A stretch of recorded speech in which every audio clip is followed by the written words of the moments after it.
Hola señores, nueva vidéo. Comme promis, je vous fais la suite de la vidéo de la semaine dernière, un peu corrosive certes, sur la responsabilité que vous avez pour vous amuser en soirée. Et donc aujourd'hui le thème c'est la responsabilité que vous avez pour progresser.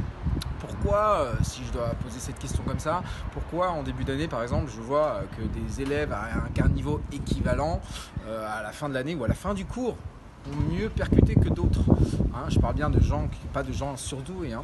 Pourquoi à chaque fois dans la vie, suite à un événement, on a toujours le choix finalement de réagir positivement ou négativement par rapport à la situation. Alors, première chose que moi je vous invite à faire, c'est qu'à chaque fois que vous faites un cours de danse, posez-vous la question pourquoi je fais tel cours. Pour tout vous dire, moi j'ai été un gros acharné des cours de danse, j'en prenais plein. Et puis comme tout le monde, à un moment donné, j'arrive à une saturation même physique des fois, puis même saturation mentale. Et puis un jour, il y avait un prof que j'aimais bien qui m'avait expliqué ça.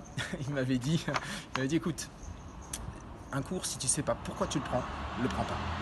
Donc ça veut dire quoi? Ça veut dire que vous devez mûrir un petit peu aussi la chose des fois. Ça peut être pour s'amuser, ça peut être pour se divertir, ça peut être pour se détendre, ça, il n'y a pas de problème. Là, je parle pour ceux qui ont l'impression de stagner. L'idée, c'est de se dire attends, mais qu'est-ce que je viens chercher dans le cours de lady styling par exemple? Dans le cours de lady styling, je viens chercher par exemple en tant que fille, mon expression n'est pas bonne au niveau des bras, je sens pas la féminité. Je viens dans le cours de styling shines pour trouver une bonne coordination, choper mes appuis, ma coordination avec les hanches. Je viens faire les shines avec Jerry parce que j'ai envie de me perfectionner en afro. J'ai compris que les shines c'était essentiel.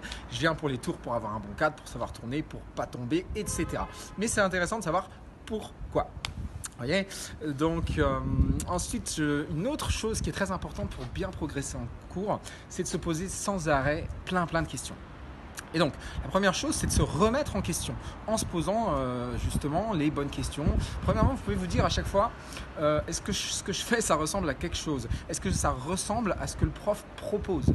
Est-ce que finalement, est-ce que je génère du confort pour ma partenaire? Est-ce que je génère du confort pour mon partenaire? Est-ce que ça se fait dans l'aisance? En général, un enchaînement qui se passe bien se fait dans la fluidité et dans la facilité. Posez-vous même des questions dans la vie, c'est est-ce que ce que je fais, je le fais dans la légèreté, dans la facilité, ou alors est-ce que je suis obligé de me battre pour y arriver? Si vous êtes trop obligé de lutter quelque part, c'est pas toujours bon signe.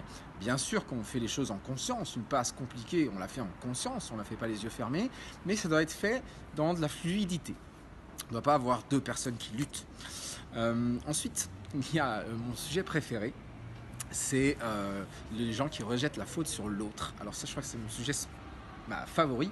C'est, si on peut prendre l'exemple en fait des gens qui disent, souvent les avancés ou les gens qui se croient avancés disent ouais, moi je viens plus en cours parce qu'il n'y a que des débutants, ou alors la fille elle est pas bien, ça sert à rien, ou l'inverse, hein, les filles qui disent de toute façon les mecs savent pas guider donc j'apprends rien, etc. Parce qu'en fait, il y a une fausse croyance quand on dit ça, c'est qu'on pense qu'il faut que le garçon nous guide bien, par exemple, pour que moi je fasse bien. Oui, il y a toujours une part de vérité quand on se dit ça, mais ce n'est pas suffisant. Je vous explique pourquoi. Moi, pendant longtemps, j'ai travaillé en couple avec ma première partenaire. Et si vous voulez, moi j'étais peut-être un peu trop directif, peut-être brutal à ses yeux, et moi j'avais l'impression qu'elle était trop molle. Et donc, j'avais toujours en tête, je disais, regarde, moi quand je danse avec une fille qui est dynamique, qui est tonique, etc., moi mon guidage est doux. Donc mon guidage marche mieux. Et donc c'est dual, je me dis, c'est ta faute si je guide mal.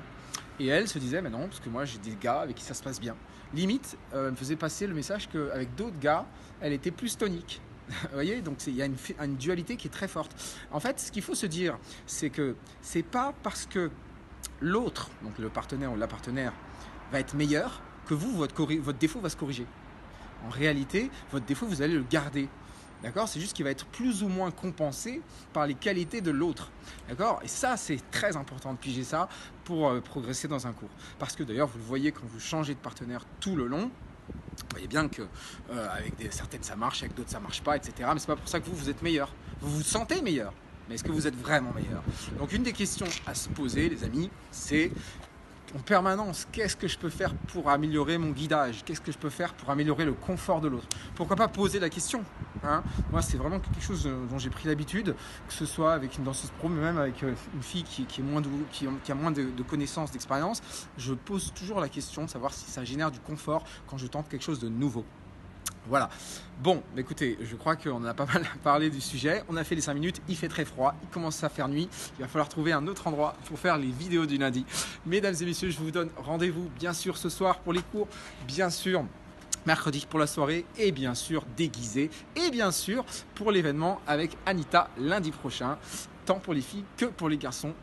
Maintenant que vous savez bien prendre un cours, vous avez toutes les clés pour progresser. Hasta luego, señores.